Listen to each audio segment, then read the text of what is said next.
നമസ്കാരം. നമ്മുടെ ഈ ഉണ്ണിക്കണ്ണൻ ഉണ്ടല്ലോ, അദ്ദേഹത്തിന്റെ ലീലകൾ നമ്മൾ അനുഭവിച്ചറിഞ്ഞാലേ അതിന്റെ സുഖം മനസ്സിലാവുള്ളൂ കേട്ടോ. ഞാനത് അനുഭവിച്ചു. എങ്ങനെയാന്നല്ലേ, ഈ നമ്മൾ കുറേ കാലം കുറെ ദുഃഖങ്ങളും സങ്കടങ്ങളും ദേഷ്യവും ഒക്കെ അടക്കി പിടിച്ച് മനസ്സിൽ വിങ്ങിപ്പൊട്ടുന്ന ഒരവസ്ഥ ഉണ്ടാവില്ലേ? എന്റെ അവസ്ഥ അങ്ങനെ ആയിട്ടുണ്ടായിരുന്നു കേട്ടോ. അപ്പൊ ഈ ജാനുവരി മാസം 3-ാമത്തെ ആഴ്ചയുണ്ടല്ലോ, ഒരു ദിവസം ഞാൻ പെരുമഴ പോലെ അങ്ങോട്ട് പൊട്ടിക്കരഞ്ഞു. ഒരു 2-2.5 മണിക്കൂറോളം കരഞ്ഞു. ആ കരയുമ്പോ ഒരേ വാക്കാണ് ഞാൻ പറഞ്ഞിരുന്നത്: കണ്ണാ എന്നെ വിളിക്കണേ, എന്റെ കണ്ണാ എന്നെ വിളിക്കണേന്ന്. ഞാൻ വിളിക്കണേന്ന് ഉദ്ദേശിച്ചത് വേറെ തരത്തിലായിരുന്നു. പക്ഷെ എന്റെ കണ്ണൻ അത് കേട്ടു, വിളിച്ചു, ദർശനം നൽകി, സോപാന ദർശനം നൽകി.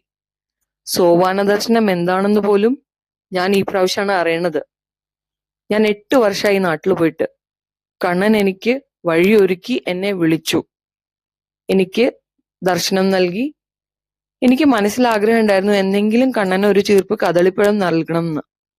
തിരക്കൊക്കെ കാണുമ്പോൾ ഞാൻ വിചാരിച്ചിരുന്നു പുറത്ത് കൊണ്ട് വെക്കാൻ പറ്റുന്നതേ ഭാഗ്യം എന്ന്. പക്ഷേ ഞാൻ കണ്ണനെ കണ്ടത് എന്നാണെന്നോ? ജാനുവരി 29-ന്. അന്ന് എന്റെ മോളുടെ പിറന്നാളായിരുന്നു. കണ്ണന്റെ നക്ഷത്രവും വ്യാഴാഴ്ചയും. എന്റെ ജനന ദിവസം വ്യാഴാഴ്ചയാണ് കേട്ടോ. അപ്പൊ കണ്ണൻ ഞങ്ങള് 1000 രൂപയുടെ ടോക്കൺ എടുക്കാൻ വേണ്ടിയിട്ട് പോയതാണ്. പക്ഷെ അവിടെ തിരക്കൊന്നും ഉണ്ടായിരുന്നില്ല. സുഖമായി കണ്ടു. 2 പ്രാവശ്യം പോയി ഞാൻ. 2 പ്രാവശ്യം എനിക്ക് നന്നായി കാണാൻ കഴിഞ്ഞു.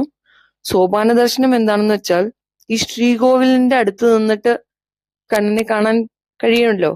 അത് എന്നൊന്നും പറ്റില്ല. തിരക്കുള്ളപ്പോഴൊന്നും അവർ അങ്ങോട്ട് വയ്ക്കില്ല. എനിക്ക് കണ്ണൻ സോപാന ദർശനം നൽകി. ചതുർബാഹു രൂപത്തിലായിരുന്നു അന്ന് അലങ്കാരം. 2 പ്രാവശ്യം കണ്ടു, മനസ്സ് നിറഞ്ഞു. കദളിപ്പഴം വെച്ചപ്പോ കണ്ണുനീര് നിർത്താൻ പറ്റാതെയായി. പക്ഷെ സന്തോഷം അറിയിക്കാൻ പറ്റില്ല കേട്ടോ. അത്ര സന്തോഷായി 8 വർഷം കഴിഞ്ഞ് എനിക്ക് കണ്ണനെ കാണാൻ വഴിയൊഴുക്കി തന്നതില്. അപ്പൊ കണ്ണനെ വിളിച്ച് പ്രാർത്ഥിച്ചോളൂ. കണ്ണനോട് ദിവസവും സംസാരിക്കൂ. ഞാൻ ദിവസവും സംസാരിക്കാറുണ്ട് കേട്ടോ.